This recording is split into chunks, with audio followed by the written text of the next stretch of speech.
धीरे धीरे जैसे ही मेरी आंख खुली तो सर में बहुत ज्यादा दर्द महसूस होने लगा था। लेकिन जैसे ही मेरी खुद पर नजर पड़ी, मैं हैरान रह गई। मैं दुल्हन के कपड़े पहने हुए थी और सामने मेरी नौकरानी भी बैठी थी। उसकी भी हालत बहुत बुरी हो रखी थी। इससे पहले कि मैं उससे कुछ भी पूछती कि तभी वो बुढ़ा कमरे के अंदर आया और हम दोनों को देखकर बहुत खुश हो गया। कहने लगा, मेरी दोनों दुल्हनों का मैं कब से बेसब्री से इंतजार कर रहा था। आज मेरी ये तमन्ना पूरी होगी। मेरी भी आज सुहाग रात होगी, वो भी दो दो दुल्हनों के साथ। एक साथ मैं अपनी हसरतें पूरी करूंगा। ये कहते हुए उसकी आंखें चमक रही थी। उसकी ऐसी बातें सुनकर मैं बुरी तरह से घबरा गई और गिड़गिड़ाने लगी। लेकिन उसे हम लोगों पर तरस नहीं आया। वो हम दोनों को पकड़कर बेड के पास ले गया और झटके से फेंक दिया। वो भले ही बूढ़ा था, लेकिन उसमें अभी भी बहुत ताकत थी और इसीलिए उसने हम दोनों को अपने काबू में कर रखा था। इसके बाद उसने हम दोनों को एक साथ, हमारी चीखें उस पूरे कमरे में गूंज रही थीं। लेकिन वो बुढ़ा तो ऐसा लग रहा था कि जैसे जन्म जन्म से इसी दिन का इंतजार कर रहा था और इसीलिए वो रुकने का नाम। मेरा नाम सलोनी है। मैंने बचपन में ही अपने माँ बाप को एक कार एक्सीडेंट में खो दिया। उसके बाद से कोई भी ऐसा नहीं था जो मेरी जिम्मेदारी लेता। मैं उस वक्त मात्र 7 साल की थी। माँ बाप को खोना क्या होता है, उनके बिना कैसे जिया जाता है, ये तो मुझे कुछ पता ही नहीं था। मैं तो बस दिन भर अपने मम्मी पापा को याद करके रोती रहती थी। लेकिन भगवान का इतना एहसान था कि अभी मेरी नानी जिंदा थी और इसीलिए वो मुझे अपने साथ ले गई। मेरी नानी ने ही मुझे पाल पोस कर बड़ा किया। लेकिन जैसे ही मेरी पढ़ाई पूरी हुई और मैंने जब ये सोचा कि अब मैं नौकरी करूंगी और अपने पैरों पर खड़ी हो जाऊंगी और अपनी नानी के साथ खूब एंजॉय करूंगी, उन्हें अपने कमाए हुए पैसों से अच्छी अच्छी चीजें खरीद कर ला कर दूंगी, उन्हें कई जगह घुमाने ले जाऊंगी, लेकिन मेरा ये सपना धरा का धरा ही रह गया। मेरी नानी एक दिन मुझे छोड़कर चली गई। एक रात वो ऐसी सोई कि फिर कभी उठी ही नहीं। न जाने भगवान मुझे किस बात की सजा दे रहा था, जो उसने मेरे हर एक अपने को मुझसे छीन लिया था। अब इस दुनिया में मेरा अपना कहने के लिए कोई भी नहीं था। लेकिन फिर भी जब भगवान जिंदगी देता है तो आपको जीना ही पड़ता है, और मैं भी खुद के लिए जीना सीख चुकी थी। मेरा कोई खास दोस्त भी नहीं था जिसके साथ मैं अपनी खुशियां और अपने गमों को बांट सकती थी। लेकिन इसी अकेलेपन ने मुझे बहुत मजबूत भी बना दिया था। मैं कभी भी किसी का सहारा नहीं मांगती थी। अब हर चीज से लड़ने की ताकत मुझ में आ चुकी थी। लेकिन फिर भी आखिर मैं भी तो एक इंसान थी। मुझे भी तो कभी न कभी किसी की जरूरत महसूस होती थी। पढ़ाई पूरी होने के बाद मैंने कई अच्छी कंपनियों में नौकरी के लिए अप्लाई किया और फिर बहुत जल्द ही मुझे मेरी काबिलियत के दम पर मुंबई जैसे शहर में नौकरी मिल गई। मैं भी इस शहर को छोड़कर जाना चाहती थी, क्योंकि ये शहर भले ही मेरा अपना था, लेकिन इससे जुड़ी हुई मेरी यादें मुझे हर पल तंग करती रहती थी। मुझे मेरे अपनों की यादें सताती रहती थी। इस वजह से मैं नानी के घर को ताला लगा चुकी थी और वहां से मैं मुंबई शिफ्ट हो गई। लेकिन मुंबई जैसे बड़े शहर में रहने के लिए जगह ढूंढना बहुत मुश्किल था। हालांकि मेरे पास पैसे की कमी नहीं थी, क्योंकि मुझे काफी अच्छी सैलरी पर रखा गया था और नानी ने भी मेरे नाम पर काफी पैसा जमा किया था। लेकिन मैं किसी बंद फ्लैट में नहीं रहना चाहती थी। मैं एक छोटे से शहर की रहने वाली थी और इसीलिए इन चिड़ियाघर जैसे डिब्बों में रहना मुझे नहीं आता था। मेरा तो ऐसे घरों में दम घुटता था। ऐसी जगह पर मैं चाहती थी कि मुझे कोई ऐसी जगह रहने को मिले जहां कम से कम मैं सांस तो ले सकूं, जहां मुझे कुछ पेड़ पौधे दिखें, पक्षियों की आवाजें सुनाई दें। और इसी बीच मेरे पास मेरे एक कॉलेज के क्लासमेट का कॉल आया। उसने सबसे पहले तो मुझे मेरी नौकरी के लिए कांग्रेचुलेशन कहा। उसके बाद वो कहने लगा कि दरअसल मुझे पता चला कि तुम मुंबई में ही शिफ्ट हो रही हो, तो जहां तक है तुम्हें रहने के लिए वहां कोई जगह भी चाहिए होगी। मैंने कहा, हाँ हाँ वो तो है, लेकिन तुम तो जानते ही हो ना कि ये इतना बड़ा शहर है कि यहाँ पर रहने के लिए अच्छी जगह आसानी से भला मिलती ही कहाँ है। वो कहने लगा, हाँ वो तो मैं जानता हूँ, और इसीलिए मुझे जैसे ही ये बात पता चली कि अब तुम मुंबई में ही रहोगी, तो मैंने तुम्हें फोन किया। दरअसल मैं अपने मॉम और डैड के साथ हमेशा के लिए लंदन शिफ्ट हो रहा हूँ और जो मुंबई में हमारा घर है वो बिल्कुल खाली रहेगा। हमें भी किसी केयर टेकर की जरूरत थी जो हमारे घर का अच्छे से ख्याल रख सके, क्योंकि इस घर से हमारी बहुत सी यादें जुड़ी हैं और हम इसीलिए उसे बेचना नहीं चाहते हैं। लेकिन कोई भी ऐसा भरोसेमंद इंसान हमारे घर के लिए हमें मिल ही नहीं रहा था जिसे हम इसकी जिम्मेदारी दे सके। लेकिन जब मुझे तुम्हारे बारे में पता चला तो मैंने सोचा कि तुमसे बेहतर मेरे घर में रहने के लिए और कोई हो भी नहीं सकता है। मेरी भी समस्या का समाधान हो जाएगा और तुम्हें भी रहने के लिए एक अच्छा घर मिल जाएगा। उसकी बात सुनकर मैं तो खुशी से उछल पड़ी थी। वो कहने लगा, अगर तुम्हें कोई ऐतराज ना हो तो क्या तुम मेरे घर में रहना चाहोगी? मैंने कहा, नेकी और पूछ पूछ, तुमने तो मेरी सारी प्रॉब्लम ही सॉल्व कर दी है। सच कहती हूँ, तुमने मुझ पर बहुत बड़ा एहसान किया है। वो कहने लगा, ये कोई एहसान नहीं है, बल्कि ये मेरी भी जरूरत थी। मुझे भी तुम्हारे जैसा ही कोई अच्छा इंसान चाहिए था। चलो ठीक है, तो फिर अब ये बात तय रही। कल तुम मुझे सुबह 8 बजे मिलना। मैं तुम्हें अपने घर की चाबी पकड़ा दूंगा और घर भी दिखा दूंगा, क्योंकि कल रात की फ्लाइट से हम लोगों को निकलना भी है। मैंने तुरंत ही उसे हाँ कहा। अगले दिन मैं उसके बताए हुए एड्रेस पर पहुंच गई और वहां पहुंचकर तो मेरी खुशी का ठिकाना ही नहीं रहा था, क्योंकि वो घर तो वाकई में बहुत खूबसूरत था। वो एक छोटा सा बंगलो टाइप का था जिसमें अंदर काफी बड़ा गार्डन था, झूला भी था, ढेर सारे पेड़ पौधे थे और अंदर से भी वो घर काफी खूबसूरत था। इतना प्यारा घर मुझे रहने के लिए मिल सकता है, इसकी तो मैंने कभी कल्पना भी नहीं की थी। मैंने उसी दिन उस घर में शिफ्ट कर लिया। अगले दिन से मैं अपनी जॉब पर जाने लगी थी, लेकिन कुछ ही दिनों में मुझे खाने पीने से रिलेटेड बहुत दिक्कत होने लगी, क्योंकि सुबह सुबह मुझे जल्दी ही ऑफिस के लिए निकलना पड़ता था और कई बार रात तक लौटते हुए मुझे देर भी हो जाती थी और ऑफिस की थकान की वजह से कुछ भी बनाने का मन नहीं करता था। बाहर का खाना भी आखिर मैं कब तक मंगा मंगा कर खाती, और इतने बड़े घर में मुझे अकेले रहते हुए थोड़ा सा डर भी लगता था, क्योंकि ये जगह मेरे लिए बिल्कुल नई थी। लेकिन मैं क्या करूं, ये मुझे समझ ही नहीं आ रहा था। एक दिन जब मैं अपनी सीट पर काफी परेशान बैठी हुई थी, तभी मेरी कलीग कंचन मेरे पास आई। वो पूछने लगी, सलोनी क्या बात है, क्या काम का प्रेशर ज्यादा है? मैंने कहा, अरे नहीं, ऐसी कोई बात नहीं है, काम तो हैंडल हो रहा है, बस घर ही हैंडल नहीं कर पा रही हूँ। वो कहने लगी, आखिर घर में क्या प्रॉब्लम है? मैंने कहा, तुम तो जानती हो कि मैं अकेली रहती हूँ और इस वजह से खाने पीने का कोई भी रूटीन नहीं है। यहाँ से जाने के बाद मैं बहुत थक जाती हूँ। घर भी पूरा अस्त व्यस्त पड़ा रहता है।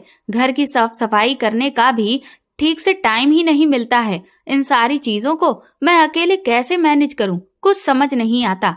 कंचन कहने लगी, तो तुम एक काम करो ना, तुम कोई नौकरानी क्यों नहीं रख लेती हो? उसके बात सुनकर मैंने कहा, ये तो तुमने बिल्कुल ठीक कहा, लेकिन मुझे नौकरानी भला मिलेगी कहाँ से? मैं तो यहाँ किसी को जानती भी नहीं हूँ। इस पर कंचन कहने लगी, लेकिन मैं तो जानती हूँ ना, मेरे घर पर जो नौकरानी आती है मैं उससे बात करके देखती हूँ। हो सकता है वो किसी को जानती हो जो तुम्हारे घर जाकर सारा काम कर सके। उसकी बात सुनकर मैं बहुत खुश हो गई। मैंने कहा, फिर तो तुम जरूर बात कर लेना। 2 हफ्ते के बाद ही कंचन ने मुझे बताया कि तुम्हारे घर के लिए नौकरानी तो मिल गई है, लेकिन एक प्रॉब्लम है। मैंने कहा, आखिर प्रॉब्लम क्या है? वो कहने लगी, दरअसल वो लड़की गांव की है और वो यहाँ पर परमानेंट रहना चाहती है, इसीलिए उसे कोई ऐसा घर चाहिए जहाँ वो 24 घंटे रह सके, क्योंकि अब वो गांव में नहीं रहना चाहती। मैंने कहा, तो ये तो कोई प्रॉब्लम ही नहीं, बल्कि ये तो सॉल्यूशन है, क्योंकि मैं खुद ऐसी ही नौकरानी चाह रही थी जो कि पूरा टाइम मेरे ही घर पर रहे। फिर तो मुझे कोई दिक्कत ही नहीं होगी और मेरा घर भी खाली नहीं रहेगा। कम से कम घर लौटूंगी तो कोई तो होगा जिससे मैं बात कर सकूं, मेरा अकेलापन भी दूर हो जाएगा। कंचन ने कहा, फिर तो ये बहुत ही अच्छा हुआ। ठीक है, तो फिर मैं कल ही उस नौकरानी को तुम्हारे घर भेज दूंगी। सारी बातें तय हो गईं। अगले दिन वो नौकरानी, जिसका नाम रूपा था, वो मेरे घर आ गई। वो लगभग मेरी ही उम्र की थी। मैंने उससे पूछा कि तुम्हें कितनी तनख्वाह चाहिए, तो वो कहने लगी, दीदी आप जितनी भी दे देंगी चलेगा, मैं उसकी इस बात से बहुत खुश हुई थी कि चलो कम से कम इसमें चालाकी तो नहीं है। मैंने उसे फिर अच्छी तनख्वाह पर रख लिया था। उसके माँ बाप गांव में ही रहते थे। मैंने उसे अलग से एक कमरा भी दिया, जिसे देखकर वो बहुत खुश हो गई थी। कहने लगी, दीदी आपने तो मुझे पूरा एक कमरा दे दिया। पहले तो मैंने जिन जगहों पर काम किया है वो लोग तो मुझे किचन में ही सोने के लिए कहते थे। मैंने कहा, जब इतना बड़ा घर है तो भला तुम किचन में क्यों सोओगी? जब अलग से कमरा है तो फिर कमरे में ही रहो। वो पूछने लगी, और दीदी कमरे में जो चीजें हैं क्या मैं उनका भी इस्तेमाल कर सकती हूँ? मैंने कहा, हाँ हाँ बिल्कुल, जब कमरा तुम्हारा है तो कमरे में रखी हुई चीजें भी तुम्हारी हैं। अब रूपा मेरे साथ ही रहने लगी थी। मैं भी बहुत खुश थी, क्योंकि अब घर लौटने पर मुझे अकेलापन नहीं लगता था और रात को सुकून की नींद आती थी। उसके हाथ का खाना भी बहुत टेस्टी था। पूरा घर भी जो पहले अस्त व्यस्त रहता था वो बिल्कुल साफ सुथरा चमचमाता रहता था। इधर मेरा प्रमोशन हो गया और मुझ पर काम की जिम्मेदारियां काफी बढ़ गईं, जिस वजह से मुझे अपने काम से कई बार 3-4 दिन के लिए शहर से बाहर भी जाना पड़ता था। उस बीच रूपा को अकेले ही रहना पड़ता था। मैं उससे पूछती थी कि वो अकेले रहने से डरेगी तो नहीं, तो कहती थी, मैं बहुत बहादुर हूँ दीदी, मैं किसी से भी नहीं डरती। उसकी बातें सुनकर मैं तो हंस ही पड़ती थी। अब सब कुछ बहुत अच्छा चल रहा था, लेकिन एक दिन जब मैं 2-3 दिन के बाद अपने घर लौटी तो मैंने देखा कि एक गाड़ी मेरे घर के बाहर खड़ी हुई थी। मैं भी उस वक्त क्योंकि अपनी कार में थी तो इसीलिए गाड़ी में कौन बैठा है ये मैं देख ना सकी। लेकिन जैसे ही मैं गाड़ी से उतरी तो मैंने सबसे पहले पलटकर उस गाड़ी की तरफ ही देखा था, लेकिन उस गाड़ी में बैठे हुए शख्स ने अपनी गाड़ी का शीशा ऊपर कर लिया और बस कुछ सेकंड में ही वो अपनी कार लेकर वहां से चला गया। मुझे बहुत अजीब लगा, न जाने वो कौन था। मैंने सोचा हो सकता है कि कोई एड्रेस वगैरह देख रहा हो। इतना बड़ा शहर है, कई बार लोगों को पता ढूंढने में बहुत ज्यादा दिक्कतें होती हैं। घर लौटी तो देखा कि रूपा कहीं दिखाई ही नहीं दे रही थी। मैंने उसे आवाज भी दी, लेकिन ना जाने वो कहाँ थी। मैं बहुत थकी हुई थी, इसलिए सोचा कि सबसे पहले कपड़े चेंज करती हूँ, उसके बाद देखती हूँ कि वो कहाँ पर है। कमरे में जैसे ही पहुंची तो ड्रेसिंग टेबल पर मेरा सारा सामान कुछ अजीब तरह से बिखरा पड़ा था। अभी मैं ये सब देख ही रही थी कि तभी पीछे से रूपा की आवाज आ गई। वो कहने लगी, अरे दीदी आप आ गईं, आपने बताया नहीं। मैंने कहा, हाँ वो मैं भूल गई थी, काम जल्दी खत्म हो गया तो इसीलिए मैं जल्दी ही वापस आ गई। लेकिन तुम कहाँ थी? तो कहने लगी, मैं तो छत पर कपड़े सुखाने गई थी। मैंने कहा, अच्छा लेकिन ये सामान सब कैसे फैला है? तो कहने लगी, मैं तो सफाई कर रही थी। मैंने सोचा कि आपको तो टाइम ही नहीं मिलता है तो मैं ही देख लेती हूँ कि अगर इनमें से कोई भी चीज एक्सपायर हो गई हो तो उसे हटा दूं। एक्सपायर चीज से आपकी स्किन को नुकसान भी तो हो सकता है ना। मैंने मुस्कुराकर कहा, हाँ सो तो है, ठीक है तो तुम इसमें से जो भी एक्सपायर तुम्हें दिखे उसे फेंक देना। मैं इसके बाद नहाने के लिए चली गई। खाना खाते हुए मैंने रूपा से पूछा कि तुम 2-3 दिन घर में अकेली थी, कोई ऐसी वैसी बात तो नहीं हुई? रूपा कहने लगी, नहीं तो दीदी सब कुछ ठीक था, यहाँ मुझे कोई दिक्कत नहीं है। मैंने कहा, ठीक है लेकिन फिर भी ध्यान रखना, क्योंकि तुम इस घर में बिल्कुल अकेली रहती हो, इसीलिए कभी बाहर किसी को ये मत जताना कि तुम यहाँ अकेली हो, क्योंकि तुम तो जानती ही हो कि जमाना कितना खराब है। रूपा कहने लगी, हाँ दीदी मैं जानती हूँ, मैंने भी एक से एक बुरे लोगों का सामना किया है और इसीलिए अब मैं भी बहुत होशियार हो गई हूँ। ये कहते हुए हम दोनों हंसने लगे। दिन इसी तरह से बीत रहे थे। एक दिन मेरे ऑफिस में पार्टी थी, इसलिए मैं जल्दी ही ऑफिस से घर आई ताकि पार्टी वाली ड्रेस पहनकर जा सकूं। लेकिन मैंने जैसे ही अपनी अलमारी को खोला तो उसमें मुझे अपने कपड़े आगे पीछे लग रहे थे। मुझे लगा हो सकता है मेरा वहम हो, क्योंकि अब इतनी भी याददाश्त तेज नहीं रही थी जो मैं ये याद रख सकूं कि कौन सी चीजें मैंने पहले कहां पर रखी थी। खैर उस दिन तो मैं तैयार होकर चली गई, लेकिन जब मैं रात को लौट कर आई तो मैंने फिर से एक गाड़ी को घर के बाहर खड़ा देखा। मैं हैरान रह गई थी कि आखिर ये गाड़ी वाला कौन है। मैं जैसे ही अपनी कार से नीचे उतरी मैं तुरंत ही दौड़कर उस गाड़ी के पास जाने लगी, लेकिन आज फिर से वो गाड़ी मुझे देखते ही वहां से चली गई। मैंने घर जाकर सबसे पहले रूपा से इस बारे में पूछा तो रूपा कहने लगी, दीदी मुझे तो इस बारे में कुछ भी नहीं पता, क्योंकि मैं तो घर से बाहर निकलती ही नहीं हूँ। घर के बाहर कौन खड़ा है, क्या कर रहा है, ये मुझे कैसे पता चलेगा। मैंने कहा वो तो ठीक है, लेकिन मुझे पता नहीं क्यों कुछ अजीब सा लग रहा है। देखो तुम अपना ध्यान रखना, हो सकता है किसी को शक हो गया हो कि इस घर में सिर्फ हम 2 लड़कियां ही रहते हैं और इसीलिए वो बार बार घर का चक्कर काट रहा हो। दरवाजा खोलने से पहले हमेशा आवाज देकर एक बार ये चेक कर लेना कि बाहर मैं हूं या नहीं। अगर तुम्हें किसी और की आवाज सुनाई दे तो दरवाजा कभी भी मत खोलना।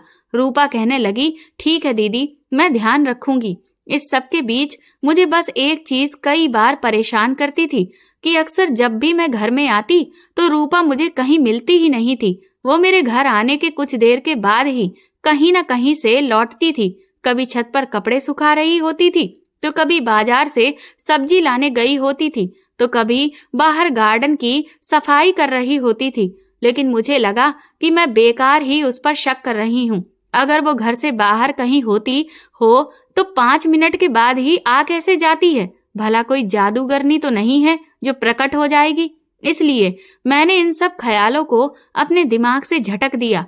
लेकिन उस दिन तो मुझ पर बिजली ही टूट पड़ी थी। जब मैं 1 हफ्ते के बाद अपने घर लौटी थी, उस दिन मैं बहुत देर तक बैल बजाती रही, लेकिन रूपा ने दरवाजा खोला ही नहीं। मुझे लगा कहीं ऐसा तो नहीं कि उसे कुछ हो गया हो, इसलिए मैंने तुरंत ही अपने पर्स में डुप्लीकेट चाबी को ढूंढा और किस्मत से उस दिन मेरे बैग में चाबी पड़ी हुई थी।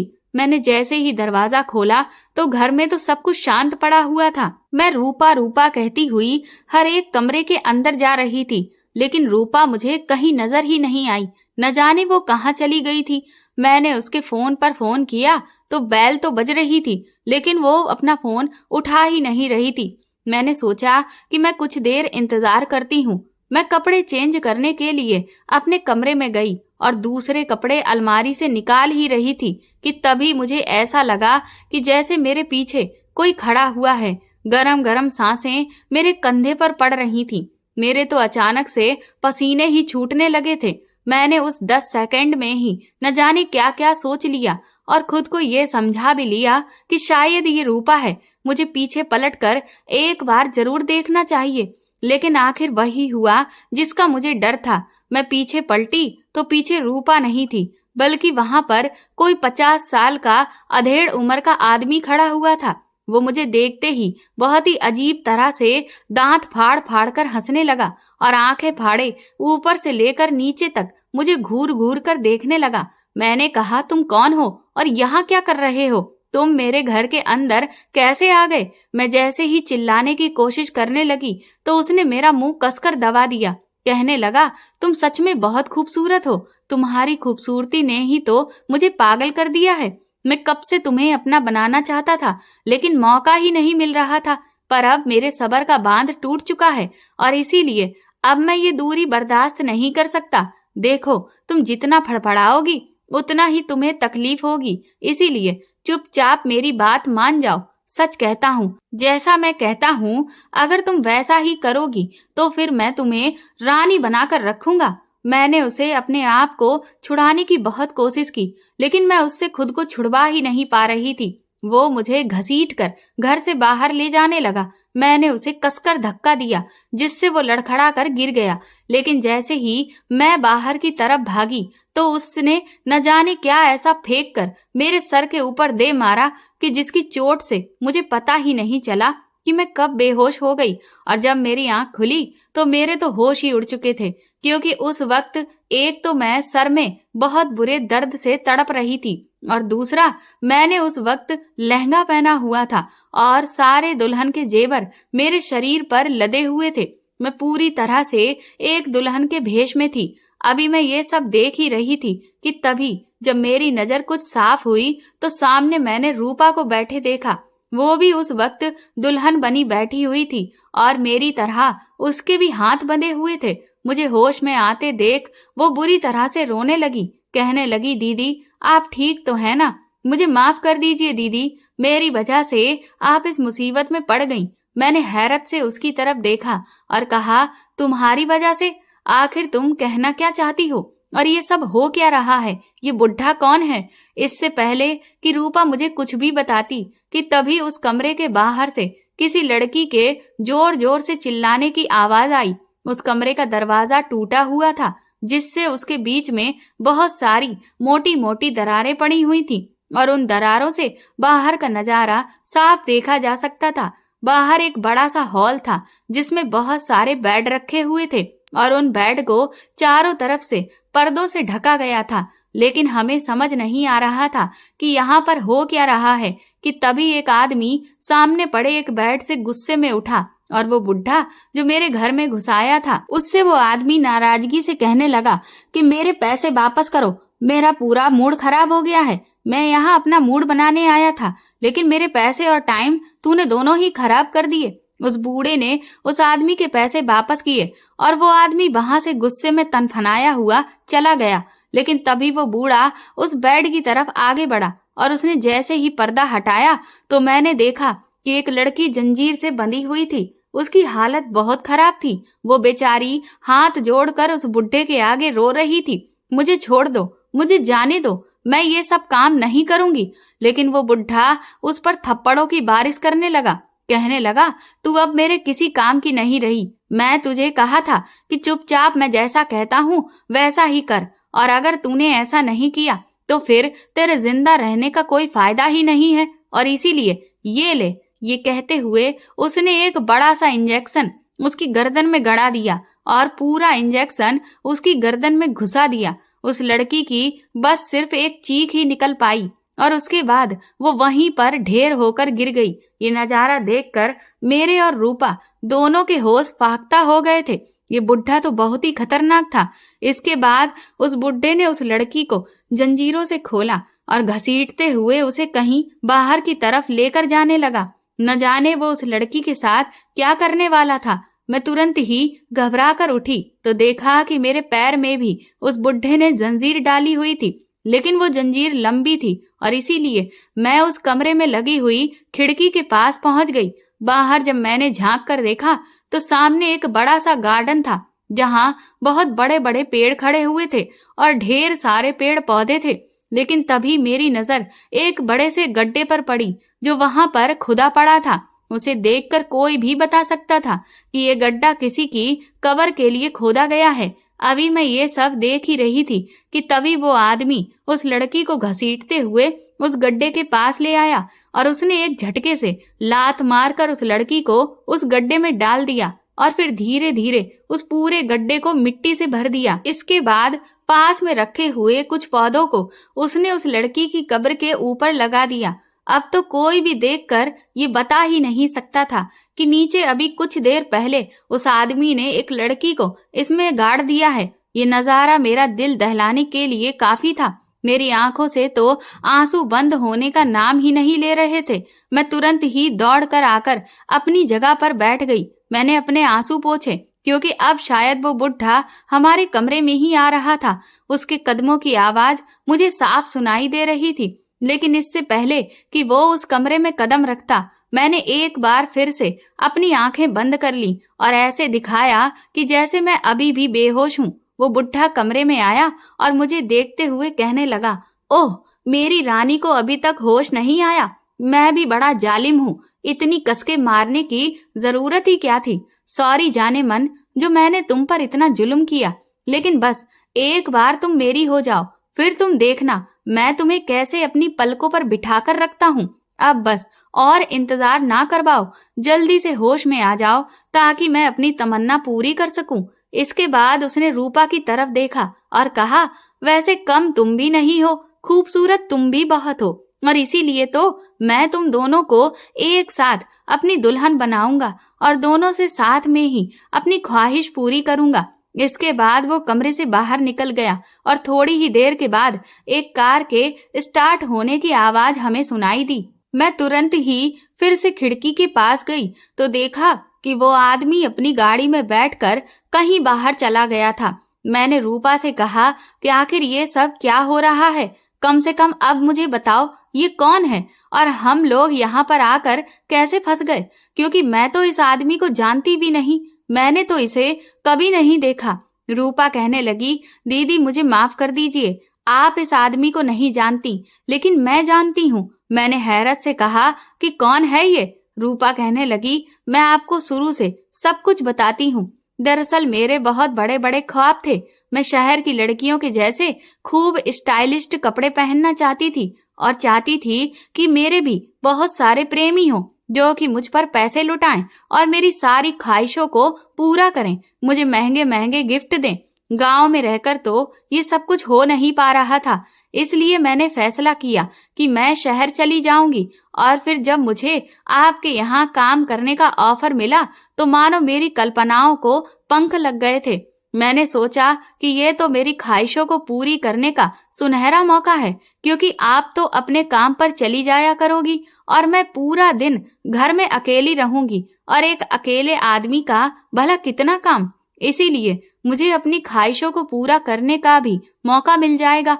और फिर मैं आपके घर जाकर वही करने लगी। आप तो अब कई कई दिनों के लिए शहर से बाहर भी चली जाती थी, इसीलिए मैंने आपके स्टाइलिस्ट कपड़ों को पहना और आपका मेकअप भी यूज किया और अपनी बहुत ही खूबसूरत खूबसूरत फोटोज खींची। इसके बाद आजकल जो फ्रेंडशिप वाले ऐप हैं उन पर मैंने अपनी तस्वीर डाली और खुद को एक बहुत ही अमीर लड़की दिखाया, जिस पर मेरी कई सारे अधेड़ उम्र के आदमियों से दोस्ती हो गई। ये बड़ी उम्र के आदमी कम उम्र की लड़कियों से दोस्ती करने के लिए मरे जा रहे होते हैं और इसके लिए ये उन पर ढेर सारा पैसा भी खर्च करते हैं।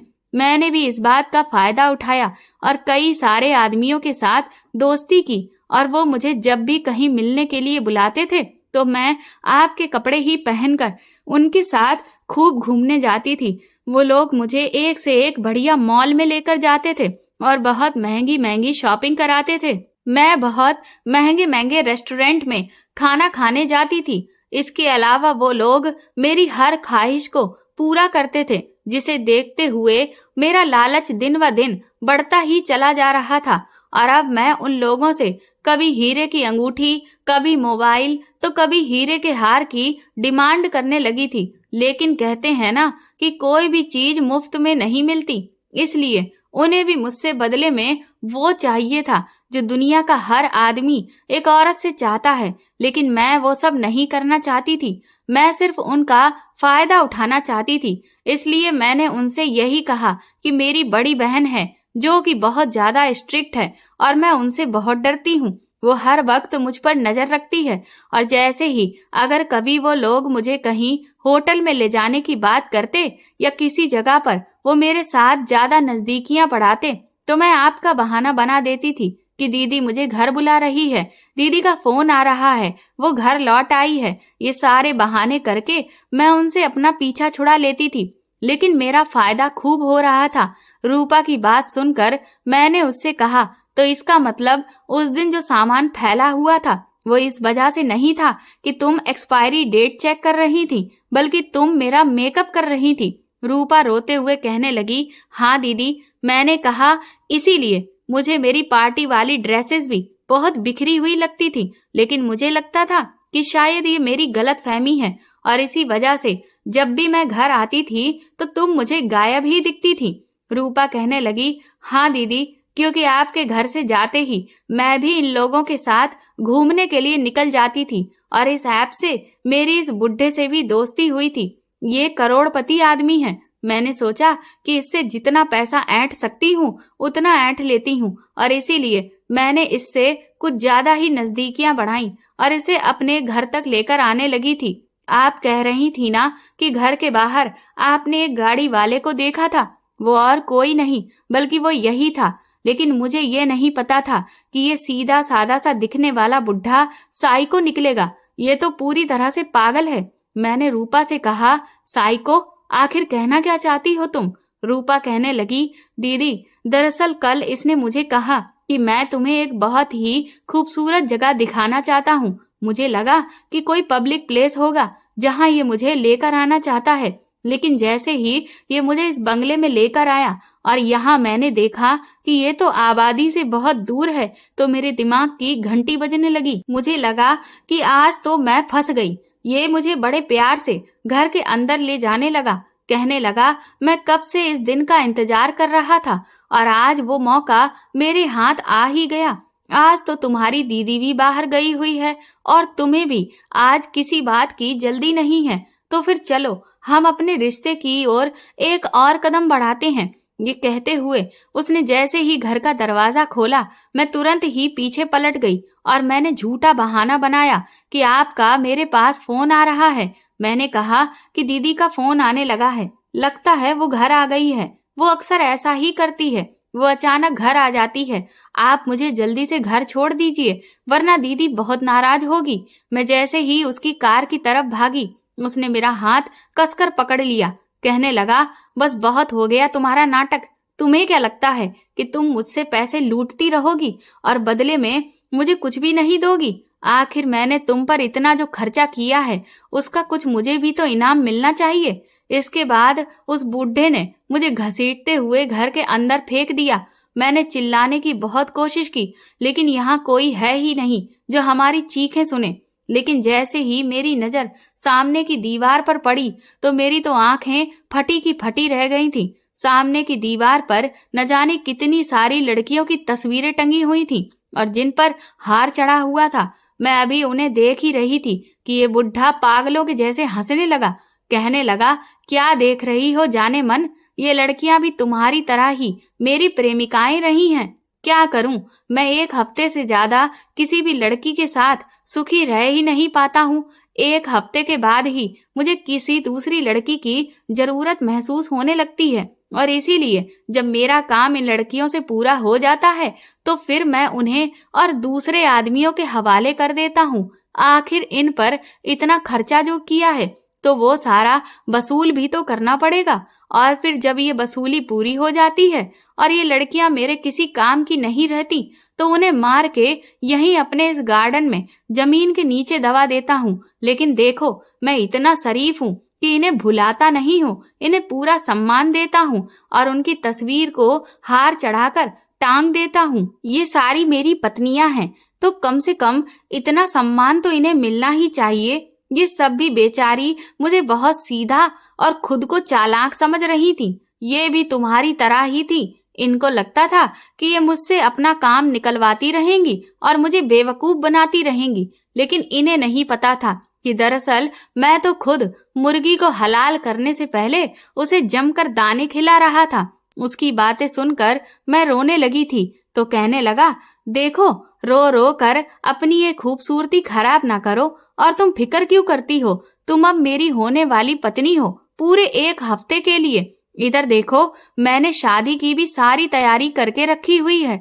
मैंने जैसे ही नजर घुमाकर देखा, तो वाकई में वहां पर पूरा मंडप सजा हुआ था। वो बुढ़ा कहने लगा, रूपा, तुम बहुत खूबसूरत हो, लेकिन तुमने मुझे अपने घर बुलाकर और अपनी दीदी को दिखाकर मेरी ख्वाहिश और बढ़ा दी। मैंने जब पहली बार तुम्हारी दीदी को देखा, तो मेरे तो होश ही उड़ गए थे।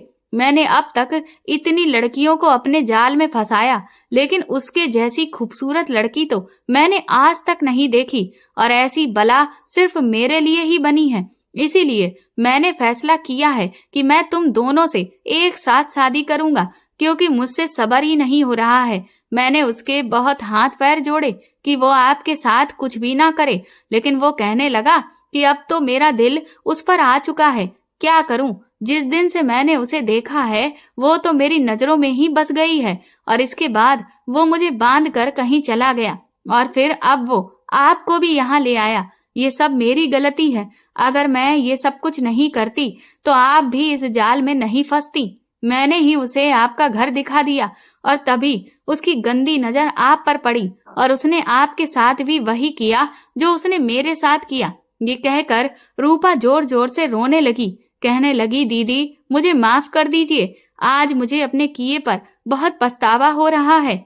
मैंने रूपा से कहा कि मैं तो तुम्हें कितना सीधा और सुलझी हुई लड़की समझती थी, लेकिन तुम तो बहुत ही बिगड़ी हुई निकली। अपनी ख्वाहिशों को पूरी करने का भला ये भी कोई रास्ता होता है?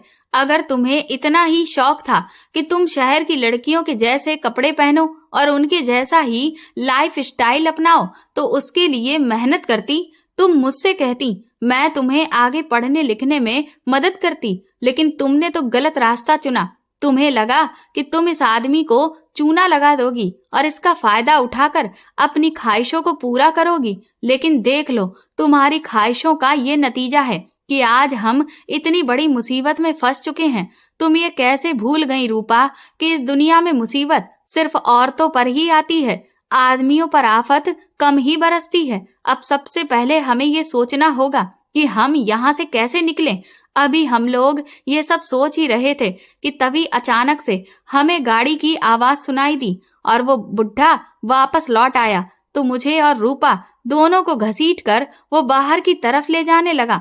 हम अपनी पूरी ताकत आजमा रहे थे, लेकिन वो मानने को तैयार ही नहीं था। मैंने उसके सर पर अपना सर जोर से मारा, जिससे वो नाराज हो गया और कहने लगा कि मैं तेरे साथ नरमी बरत रहा हूँ तो तू मुझे बेवकूफ समझ रही है। ठीक है, अब मैं यही और अभी तेरी इज्जत तार तार करूंगा और उसके बाद ही तेरी अकल ठिकाने आएगी। ये कहते हुए उसने मेरे कपड़ों को खींचना शुरू कर दिया। मेरे तो होश ही उड़ गए थे।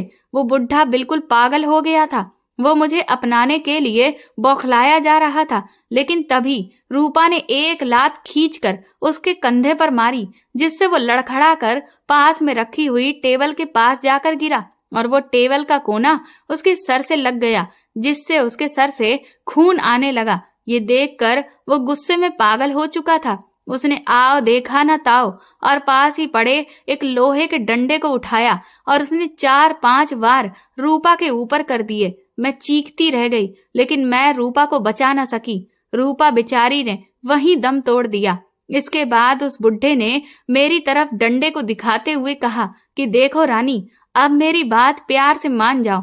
इसे तो मैंने ऊपर पहुंचा दिया है, लेकिन तुम्हारे साथ मैं ऐसा करना नहीं चाहता हूँ, क्योंकि सच कहता हूँ तुमसे मैं बहुत प्यार करता हूँ। इसीलिए मेरे गुस्से का अब और इम्तिहान मत लो और चुपचाप मेरी बन जाओ। उसके ऐसे रूप को देखकर मैं बहुत डर गई थी। बार बार मेरी नजर रूपा पर ही जा रही थी और मेरी आंखों से आंसू बह रहे थे। मैंने कभी नहीं सोचा था कि एक दिन रूपा मेरी आंखों के सामने ही दम तोड़ देगी। इसके बाद वो बुढ़ा मुझे शादी के मंडप में लेकर गया और उसने मुझे अग्नि कुंड के सामने बिठा दिया। वो खुद ही मंत्र पढ़े जा रहा था और साथ में बहुत खुश भी होता जा रहा था, लेकिन मैं हिम्मत नहीं हारने वाली थी।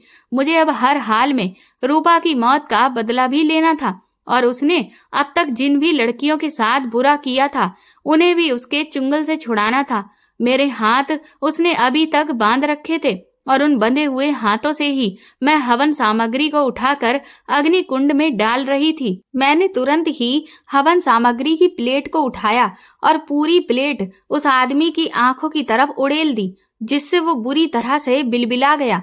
उतनी देर में जब तक वो संभलता, मैंने अपने हाथों की रस्सियों को उस अग्नि कुंड की आग के ऊपर किया, जिससे कुछ ही देर में रस्सी पूरी तरह से जलकर टूट गई और मेरे दोनों हाथ खुल गए। लेकिन तब तक वो बुढ़ा संभल चुका था। वो गुस्से में मुझ पर टूट पड़ा कि तू मेरी बात मानेगी नहीं, लेकिन मैंने भी पास में रखी हुई कुर्सी को उठाकर उसके सर पर इतनी जोर से मारा कि वो वहीं बेहोश होकर गिर गया। मेरे पास यहाँ से भाग जाने का मौका बहुत अच्छा था, लेकिन मैं उन लड़कियों को इस दलदल से आजाद कराए बिना यहाँ से जा नहीं सकती थी। इसलिए मैं तुरंत ही भागती हुई ऊपर की तरफ गई। पर जैसे ही मैं उस हॉल में पहुंची, सच कहती हूँ, उन लड़कियों की हालत देखकर मेरा दिल दहल गया था। ऐसा लग रहा था कि उन्हें हर रोज जैसे किसी जानवर ने नोच कर खा लिया हो। शायद उनके साथ दिन में कई बार कई आदमी। ये सोचकर ही मेरी आत्मा घिन से भर गई थी, लेकिन मैं एक एक बेड के पास जा जाकर उनकी जंजीरों को खोल रही थी। पर वो बेचारी तो उस वक्त अपने पूरे होश और हवास में ही नहीं थी, जो वो मेरे साथ वहां से भाग सकती। मैं उन्हें उठाने की कोशिश तो कर रही थी, लेकिन शायद इस आदमी ने उन सबको नशे के इंजेक्शन दे रखे थे और इसीलिए वो रो तो रही थी, लेकिन उनके शरीर में इतनी क्षमता नहीं थी कि वो उठकर वहां से जा सकती।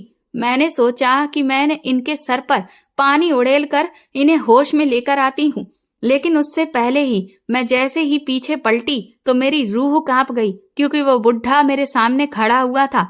मैंने सुना था कि बुरे आदमी का अंत जल्दी नहीं होता है, और आज इस हकीकत को मैं अपनी आंखों के सामने यथार्थ होते हुए देख रही थी। वो गुस्से में मेरी तरफ दौड़ता हुआ आया और उसने कसकर मेरा गला दबाना शुरू कर दिया।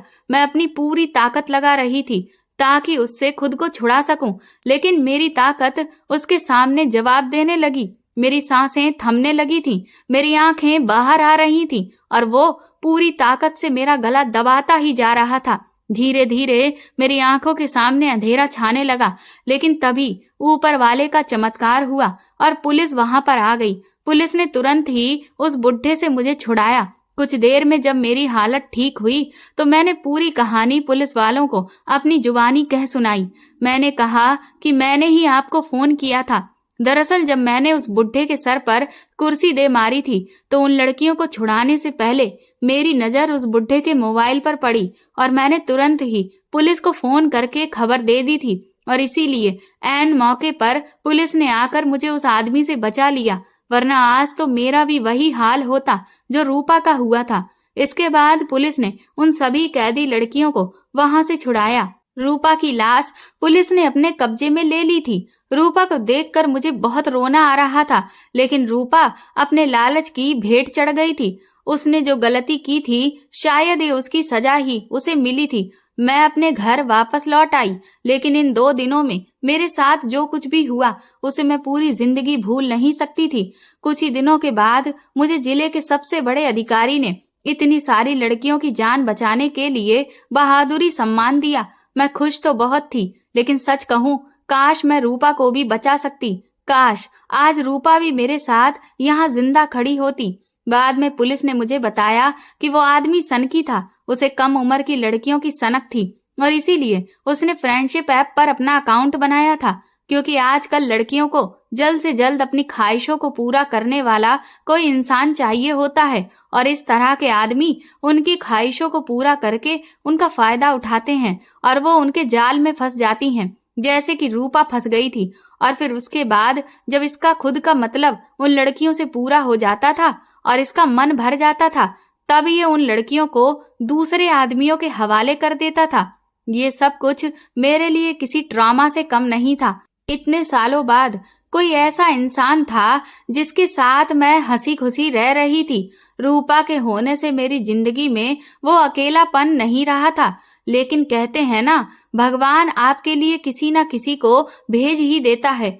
कुछ महीनों के बाद मेरे बॉस की तबीयत खराब रहने लगी और इसीलिए उनके बेटे ने कंपनी का सारा काम संभाल लिया, और इस दौरान मेरी और उनके बेटे के बीच में काफी नजदीकियां बढ़ गई थीं। हमारी बहुत अच्छी दोस्ती हो गई और एक दिन बॉस के बेटे ने मुझे प्रपोज कर दिया। मैं भी उसे पसंद करती थी, इसलिए मैंने तुरंत ही हाँ कह दिया और आज मैं अपने पति के साथ एक खुशहाल जीवन जी रही हूँ। लेकिन आज भी रूपा की मुझे बहुत याद आती है। दोस्तों, आज के टाइम पर सोशल मीडिया का जमाना बहुत तेजी से आगे बढ़ रहा है और लोग अब अपने साथ वाले दोस्तों से ज्यादा सोशल मीडिया पर दोस्ती करना ज्यादा पसंद कर रहे हैं। लेकिन इसके बहुत बुरे नतीजे भी हैं, क्योंकि अगर कभी कोई बुरा इंसान आपसे जुड़ जाता है तो वह आपकी पूरी जिंदगी तबाह करके भी रख सकता है। खास तौर पर लड़कियों को तो बहुत ज्यादा सावधान रहना चाहिए, क्योंकि आज के टाइम पर लड़कियों के साथ जो घटनाएं हो रही हैं उन्हें देखते हुए अब वो टाइम नहीं है कि लड़कियां किसी पर भी भरोसा करें। तो इसीलिए कभी भी किसी भी अनजान से दोस्ती मत करिए। ख्वाहिशें हर इंसान की होती हैं, लेकिन अगर अपनी ख्वाहिशों को पूरा करना है तो सबसे पहले मेहनत करना सीखिए। दोस्तों, अगर ये कहानी आपको पसंद आई है और मेरी इस कहानी से आपको कोई अच्छी सीख मिली है तो प्लीज हमें कमेंट करके जरूर बताएं और इस वीडियो को ज्यादा से ज्यादा शेयर और लाइक करके मेरे चैनल को सपोर्ट करें। साथ ही बेल आइकन जरूर दबा दें ताकि आगे आने वाली नोटिफिकेशंस भी आपको रेगुलर मिलती रहें। Thank you.